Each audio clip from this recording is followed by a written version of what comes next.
Bite-sized law. In this little bite-sized law, we will be talking about what I'm going to call the adjournment trick. Now, in a court, the only person that was really looking after you is you. Your defence solicitor, your barrister, they actually have got a duty to the court. They can't get into the legal game. They've got to jump through the, jump through all the hoops and stuff like that to actually get into the court in the first place. So the only person in the court that looks after you is you. They might be your defence solicitor. They might tell you all the right things, but ultimately they're going to look after themselves.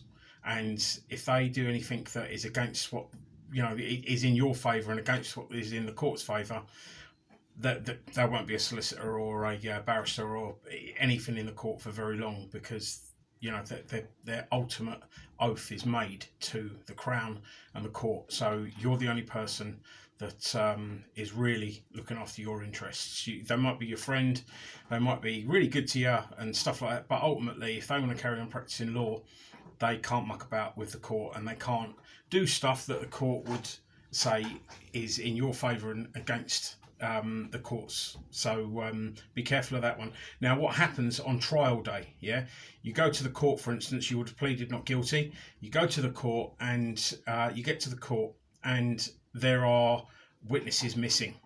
Maybe even the victim is missing. And what happens is the prosecution lawyer stands up and says, sorry, one of our witnesses isn't here, the victim hasn't turned up yet, can we have an adjournment please? And it's called professional courtesy in the game. The defence solicitor, defence barrister, whoever it is that's representing you, will almost certainly say, yeah, okay, we'll do it again. And what happens is an adjournment is granted and everyone goes away and comes back. Now, what they haven't told you is that if you stick your heels in and you just say, sorry, it's trial day, you've got to do this on trial day. If you stick your heels in and say, no, if the person isn't here to be cross-examined, and you can look this one up, it's called the Confrontation clause, or it used to be anyway, it's an old one. Confrontation clause. If the person who's given this witness statement, or the victim, isn't here to be cross-examined, then I'd like you to withdraw their statement from the bundle. And if it's an important witness and the victim, stuff like that, and they ain't there, then the case basically collapses. The only times that I've ever known the judge to not basically fold a trial up is when there's medical evidence for a witness or a victim not turning up, or if the victim or the witness is on their way late because there's traffic or whatever. But basically, if the victim or the witness don't turn up, you can demand that their statement is taken out of what's called the trial bundle. When that statement comes out of the trial bundle, it obviously weakens the case against you, and in a lot of instances that would make the prosecution withdraw and you win.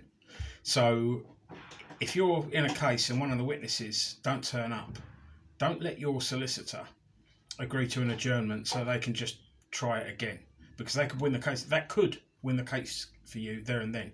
Trouble is, the solicitors, the barristers, they'll all get another day's work if they agree to the adjournment, because they're already going to get paid.